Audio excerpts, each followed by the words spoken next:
உங்களோட personal informations எதையுமே இந்த ஏஐ தொடர்பான எந்த ஒரு ஏஐயுமே போடாதீங்க. உங்களோட போட்டோவா இருக்கட்டும், எதுவாக இருந்தாலும் சரி, உங்களோட இன்ஃபர்மேஷன் எதுவுமே போடாதீங்க.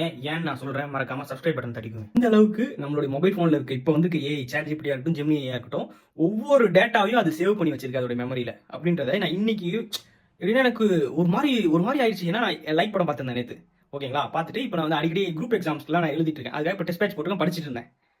படிச்சுட்டு இருக்கும்போது எனக்கு ஒரு டவுட் வந்தது. இப்போ நான் வர ஒரு கொஸ்டின் அதுக்கிட்ட நான் கேட்குறேன், எனக்கு சரியா புரியல அப்படின்னு சொல்லும்போது அது எனக்கு என்னன்னு சொல்லுதுன்னா, நான் ஏற்கனவே விஎஃப்எக்ஸ் அனிமேட்டரா இருக்கேன் அப்படின்ற போது அது என்ன சொல்லுது, நீங்க டிரான்ஸ்லேஷன்ஸ்லாம் யூஸ் பண்றீங்களா, ஃப்ரேம் ரேட்லாம் யூஸ் பண்றீங்களா, அந்த மாதிரி ஞாபகம் வச்சுக்கிங்கன்னு சொல்லிட்டு எனக்கு என்னோட விஎஃப்எக்ஸ் டாப்பிக்கையும் இங்க இருக்க தமிழ்ல இருக்க ஒரு டாப்பிக்கையும் ரெண்டுத்தையும் ஒன்னாக்கி அது எனக்கு ஒரு கொடுக்குது. இந்த விஷயத்தை இப்படி நினைச்சுக்கோங்க, இந்த விஷயத்தை இப்படி நினைச்சுக்கோங்கன்னு சொல்லிட்டு அது எனக்கு ஏத்த மாதிரி அது வந்து புரிய வைக்குது. எனக்கா நான் லைக் படம் பார்த்திருந்தேன் நேத்து. அதுல எக்ஸாக்டா இதே மாதிரி ஒரு கான்செப்ட் நடக்கும். சரிங்களா, ஏன்னா அது அதை பத்தி புரிஞ்சு வச்சிருக்காங்கன்றது அந்த டேட்டாலாம் சேவ் பண்ணி வச்சுட்டு அது ஒரு அவுட்புட் கொடுக்கும். அதே மாதிரி எனக்கு கொஞ்ச நேரத்துல அப்படியே என்னை பத்தி ஒரு ஃபுல் இன்ஃபர்மேஷனும் இப்போ நான் எந்த ஒரு மெயில் ஐடி லாகின் பண்ணிக்கணும், அந்த மெயில் ஐடியில் இது வரைக்கும் நான் என்னென்ன கேள்வி கேட்டிருக்கேன், என்னை பத்தி என்ன தகவல், இப்போ நான் விஎஃப்எக்ஸ் டிரான்ஸ்லேஷன்ஸ்க்கோ இப்போ இந்த எஃபெக்ட்ஸ் என்ன யூஸ் பண்ணலாம் இப்படிலாம் கேட்டுருக்கிறது அது ஸ்டோர் பண்ணிட்டே இருக்கு. ஏன்னா அந்த ஹிஸ்ட்ரியை வந்து கிளியர் பண்ணாம வச்சிருக்கிறதால கிளியர் பண்ண வராது. சரிங்களா, எப்பயுமே அதுல டேட்டா இருக்குன்னு அர்த்தம் கிடையாது, கிளியர் பண்ண போயிடும்.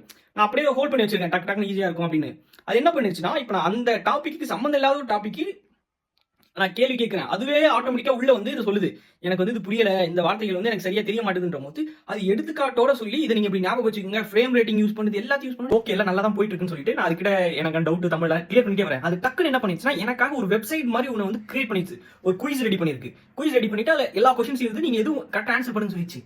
எனக்கா நான் எந்த ப்ரோக்ராமுமே போடல, எனக்கு ஒரு கியூஸ் ரெடி பண்ணுன்றதையும் சொல்லல அதுக்கிட்ட நான் நார்மலா கேட்டுருந்தேன். அது எனக்கு வந்து இப்போ டெஸ்ட் வைக்குது, நான் உனக்கு வந்து டெஸ்ட் வைக்கிறேன், நீ கரெக்டா பண்றியான்னு கீழே இந்த லிங்க் ஓகே, இந்த கீழே இந்த வெப்சைட் ஓகே கொடுத்து உள்ள போ, கியூஸ் அட்டென்ட் பண்ணு, உனக்கான கேள்வி வினாலாம் அதுல ஓப்பன் பண்றதுன்னு தெரியாது. என்னடா கொடுத்துருக்கு, ஏதாவது டாக்குமெண்ட் நினைச்சு உள்ள ஓப்பன் பண்ணி பார்த்தா அழகா ஒரு வெப்சைட் மாதிரி அது கிரியேட் பண்ணி வச்சிருக்கு. நம்ம ஆப்ல யூஸ் பண்ண தெரியுமா, ஜிலேபி ஆப்லாம் அந்த மாதிரி ரெடி பண்ணிருக்கு. நான் எந்த ஒரு ப்ராம்ப்டோ எதுவுமே கொடுக்கல, அதுவா யோசிச்சு எனக்காக இந்த மாதிரி ஒரு விஷயத்தை ரெடி பண்ணணும் கூட ஷேர் பண்றேன். ஏன்னா இந்த ஒரு விஷயத்தை அதுவா யோசிச்சு எனக்கு பண்ணுச்சு, நான் அதுகிட்ட கேட்கவே இல்லை எனக்கு இந்த மாதிரி ரெடி பண்ணி கொடுங்க. ஏன்னா ஏஐ பொறுத்த வரைக்கும் நம்ம ஒரு விஷயம் கேட்டாதான் அது நம்மளுக்கு கொடுக்கும். இது நான் கேட்காம அதுவாவே எனக்கு ஒரு குயிஸ்க்கான ஒரு இது காலம் இந்த வெப்சைட் எல்லாம் ரெடி பண்ணி கொடுத்து நெக்ஸ்ட் போகுது. அப்பலாம் பாத்தீங்க, இது ஒரு வெப்சைட் டெவலப் பண்ணா ப்ரோக்ராம் நான் கொடுத்து இதெல்லாம் போயிட்டு பண்ணாதான் நம்ம பண்ண முடியும். இதுவா ரெடி பண்ணும்போது எனக்கு கொஞ்ச நேரத்துல அந்த லைக் படத்துல சொன்ன விஷயம் ஃபியூச்சர்ல உண்மையாயிடும் போல. இது எல்லாத்தையும் சேவ் பண்ண ஆரம்பிச்சிடும், நம்மளை பத்தி எல்லா டீட்டெயிலும் உனக்கு என்ன வேணும்ன்றதை அது முடிவு பண்ண ஆரம்பிச்சிடும். இந்த மொபைல் போன் நம்மளை கண்ட்ரோல் பண்ண ஆரம்பிக்கும்ன்றத இப்போ நான் ஒரு 70% வந்து எனக்கு இதுல ரொம்ப நல்லாவே தெரிய ஆரம்பிச்சிருச்சு. ஏன்னா